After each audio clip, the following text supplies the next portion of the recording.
Welcome, here I've got ASUS ROG Phone 5S and let me show you how to manage camera grid lines at this device. So let's start by tapping on the camera button to open it, and for now we are on standard photo mode. From here let's go to left corner button so we can open camera settings.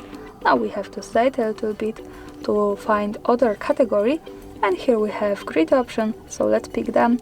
Now we can add to our camera three type of grid lines: 3 and 3, Fibonacci spiral with right or left option. So let me start with 3 and 3. When we move back to camera preview, we get access to these lines.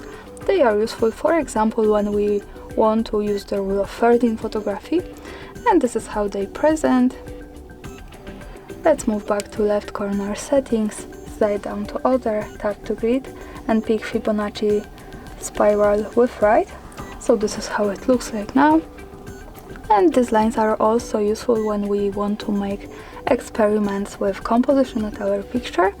And let me show you the last one option here, Fibonacci spiral with left. And now we get access to the spiral in left side. And of course remember that all of these lines are not visible at the real picture.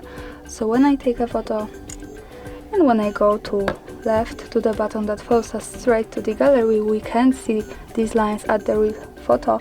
So they are only to help us taking better pictures. And of course when we need another type or want to turn them off, we have to move back to left corner settings, slide down to other, tap to grid and manage this as we need, or just turn them off. And that's all. Thanks for watching, subscribe our channel and leave the thumbs up.